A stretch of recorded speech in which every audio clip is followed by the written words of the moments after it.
Here we are on a Spellbinder, a Hallberg-Rassy 40 from 2006. She's for sale by her original owner.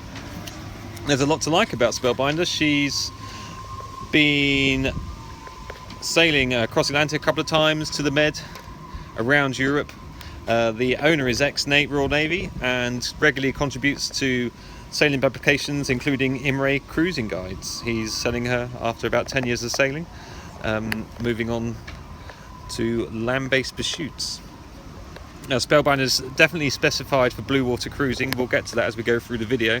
Coming forward, she has a bimini frame here. That's obviously usually got canvas on it, protects the cockpit from any UV when you're sailing in the hotter climes. Deck step mast.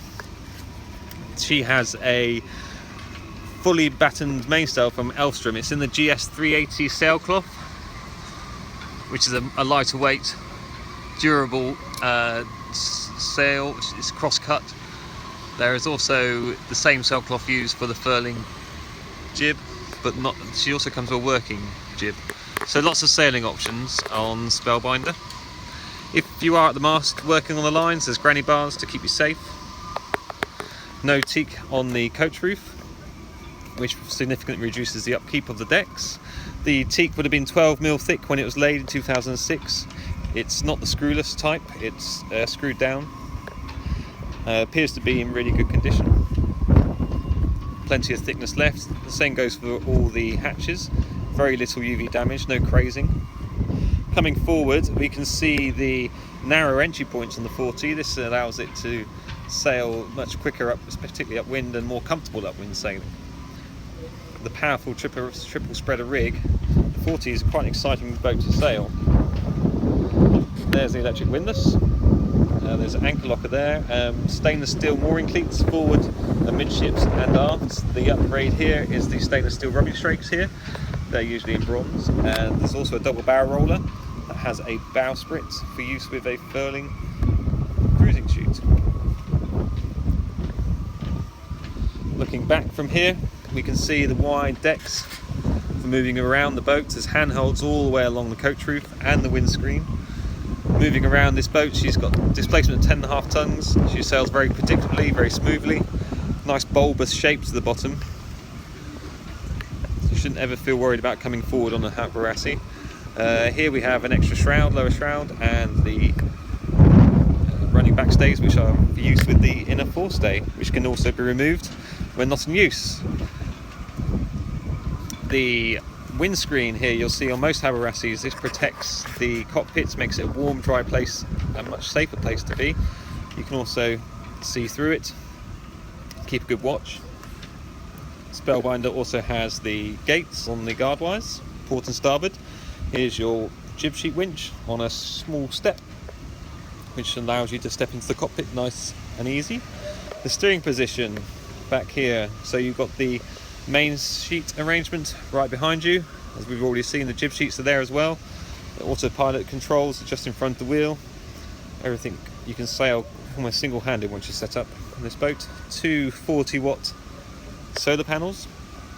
Spellbinder has a range of battery charging options. We've got the solar panels there. There's a wind generator here. There's also a towable wind generator. And also you'll see the engine has an extra alternator. Gin and tonic seats, we call these. Nice comfortable place to sit when you're sailing or just socialising. Storage below in the lazarette locker. A lot of the antennas are here at the back of the mast, including the 2.2 kilowatt Furuno radar. It just allows it's all accessible. You haven't got to climb the mast to find problems. Everything's very easy. Let me look forward from here, show you the cockpit area. There's a varnished table that sits on the just forward of the pedestal. That's got seating for 4 people. Nice cockpit cushions also.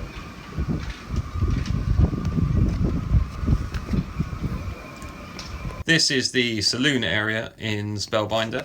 We'll just come back to that. I just want to pan back past the forward-facing chart table to the companionway steps. There's 4 steps with grab handles. Coming down, there's a wet locker immediately below the cockpit entrance. If we open this door, we've got a generous heads with a separate shower stall. This has got a perspex screen that comes across. There's your marine heads, sink, hot and cold mixer, and the mirror. Plenty of storage. The shower drains overboard by electric pump, and it's in a really good location. You can come down your wet oilies, dive straight in the heads. You're not going to drip water all through the boat. The chart table is a large chart table, big enough for a chart. Here we have all the instruments navigation necessary. As we mentioned before, she does have the SAT-C, and there's the Iridium sat phone down there. There's a Raymarine multimeter here, a laptop setup for communication with the Thrain and Thrain. Port side long settee, starboard side L-shaped settee, storage above. All this is in solid mahogany. Selective mahogany, which is finished in a matte varnish. I'll just show you one of the 3 sea berths on this boat. So it opens up, it's quite wide, quite good accommodation. There's a small reading lamp in there. There's one on the port side in here, one on the starboard side in here, and we'll see the third in the aft cabin. Coming forward into the forepeak, just give you a little panoramic view. Here's a little small vanity area with 5 drawers, storage above the bed, and a hanging locker to starboard. All of the interior lighting has been upgraded to LED on Spellbinder. Obviously the storage below there's no bow thruster, and that V section comes out to create 2 berths or a place to stand and change. Looking aft, we can see the galley. On the 40, this is a great combination between the U-shaped sea galley, which is very secure while cooking at sea, and also there's quite a long linear part of this galley as well. There's a fridge with a small freezer section, a shelf for organising, double stainless steel sinks. She has manual saltwater and freshwater pumps. There's a 2-burner cooker. Spellbinder has the optional extra of the freezer, which is good for big space as well. This sits nicely in there. And that long bar helps you to organise all your ingredients and utensils whilst at sea. Keeps them readily to hand.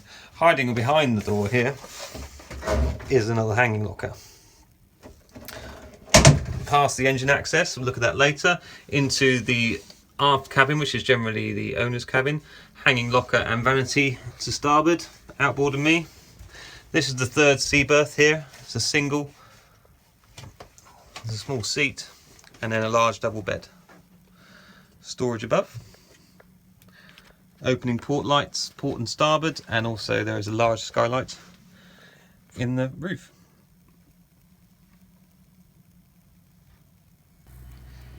This is the engine bay on Spellbinder. Immediately we can see the access is absolutely superb with fuel filters right here. This engine has an extra alternator to allow the batteries to charge more efficiently, therefore using less fuel. If we come back and look at the gearbox, you can see there is a anti-vibration fitting on there, the shaft going out the back of the stern tube. Here we have rod steering. This allows direct contact between the helm and the rudder stock. There's no cables, chains, giving a spongy feel.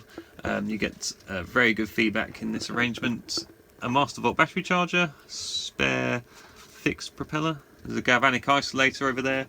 The plumbing we can see on the sole running on that stringer. That's to do with the 12-volt water maker that's installed in the after cabin. It's a Spectra Newport 400. If you'd like to know. Plenty of room in there for more machinery. This space is completely insulated for sound and heat. There's your 220-volt distribution panel.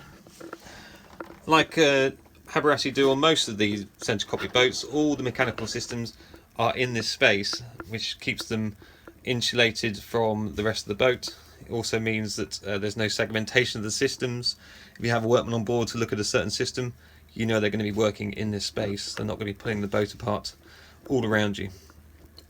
Lovely clean space this. This is a 54 horsepower Yanmar with about 2,100 hours on the clock.